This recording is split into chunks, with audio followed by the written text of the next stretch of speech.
ভারতের বর্তমান আমাদের সাথে যেই যে আচরণ করবে সেই আচরণ নির্ধারণ করবে ভারতের সাথে ভবিষ্যতে আমাদের কেমন আচরণ হবে।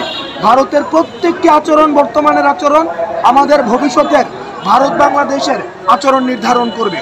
সেই জায়গা থেকে আমরা ভারতকে বলতে চাই, আপনারা সহযোগিতামূলক সম্পর্ক রাখুন, প্রতিবেশী সুলভ সম্পর্ক রাখুন, এবং আপনারা যদি আমাদেরকে এভাবে সংকটকালীন সময়ের মধ্যে আপনারা ইচ্ছাকৃতভাবে ঠেলে ফেলে দেন, সেটির প্রতি উত্তর বা সেটির যেই পাল্টা ব্যবস্থা সেটিও কিন্তু বাংলাদেশ গ্রহণ করবে।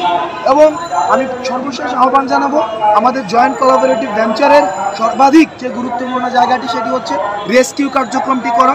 কারণ ফেনীতে যে বন্যা পরিস্থিতির সৃষ্টি হয়েছে সেটি আমাদের পূর্ব অভিজ্ঞতা নেই, আমাদের যারা তিন বাহিনীরও রয়েছে যারা তাদেরও পূর্ব অভিজ্ঞতা নেই। সেই জায়গা থেকে আমাদের সবারই প্রয়োজন বর্তমানে রেস্কিউ কার্যক্রম করা। ফেনী জেলা প্রশাসক, নোয়াখালী জেলা প্রশাসক কাছে আমাদের আহ্বান থাকবে, আপনারা যেই জায়গাগুলোকে আপনারা আশ্রয়স্থল হিসেবে ঘোষণা করেছেন সেটিকে আপনারা মাইকে ঘোষণা করে দিন, যাতে করে যারা শহরমুখী হয়েছে শহরমুখী হয়ে গিয়েই যেন তারা হচ্ছে আশ্রয়স্থলগুলোতে উঠতে পারে।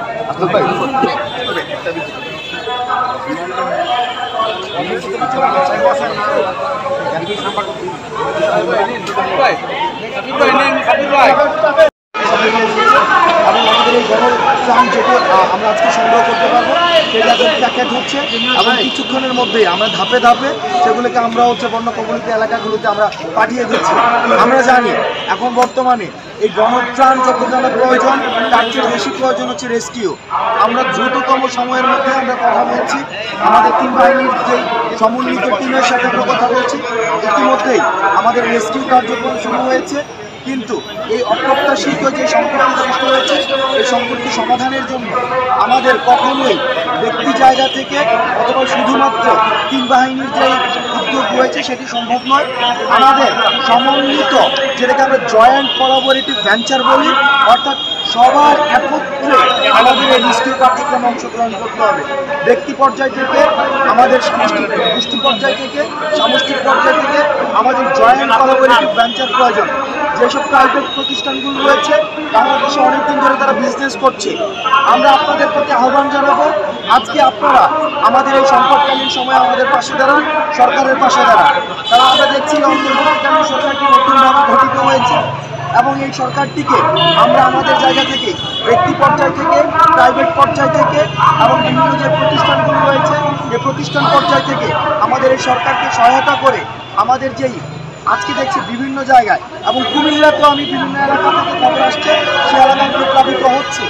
আমরা চাই আমাদের তার ভিতরে চট্টগ্রামে, আমরা দেখেছি সিলেটে, আমাদের ইতিমধ্যে আমাদের যে পাহাড়ি যে অঞ্চলটা রয়েছে ওই পাশের পার্বত্য চট্টগ্রাম, সিলেট, খাগড়াছড়ি ওই এলাকাগুলোও কিন্তু এখন ভালনারেবল হয়ে গিয়েছে। সুতরাং আমাদের যে উত্তর এবং হচ্ছে যে পূর্বাঞ্চল, এই পুরো এলাকাটাই আমরা দেখছি যে এখন সংকটকালীন সময়ের মধ্যে রয়েছে। এই সংকটটি থেকে উত্তরণের জন্য আমাদের জয়েন্ট কোলাবোরেটিভ ভেঞ্চার ছাড়া একক উদ্যোগে কখনোই সম্ভব নয়। অপরদিকে আমরা ভারতকে আমরা বলছি, আপনারা সতর্ক হন। আপনারা যদি মনে করে থাকেন যে বাংলাদেশের এই যে রাষ্ট্র সংস্কারের কাজ সেটিকে ব্যাহত করার জন্য আপনারা আমাদেরকে এভাবে মানুষকে সংকটকালীন সময়ের মধ্যে করবেন, আপনারা চিকেন নেকের কথা ভুলে যাবেন না, আমরা বিশ্বাস করি পারস্পরিক সম্পর্কের মধ্য দিয়ে, সহযোগিতামূলক সম্পর্কের মধ্য দিয়েই হচ্ছে উন্নয়ন সম্ভব, অগ্রগতি সম্ভব। কিন্তু আপনারা আমাদেরকে যেভাবে ট্রিটমেন্ট দিবেন ঠিক একইভাবে আপনারাও ট্রিটমেন্টের পাওয়ার জন্য প্রস্তুত হন। আমাদের সাবেক স্বরাষ্ট্রমন্ত্রী বলেছিলেন যে পিঠ দেখানোর সময় শেষ হয়ে গিয়েছে, এখন আমাদের বুক দেখানোর সময় এসছে। সুতরাং আমাদের এই অসম যে সম্পর্কটি ছিল সে অসম সম্পর্ক বিগত সরকার শুধুমাত্র ক্ষমতায় টিকে থাকার জন্য করেছে। আমরা সমতার যে সম্পর্কটি, এই সমতার সম্পর্কটি আমরা প্রতিষ্ঠা করতে চাই। সুতরাং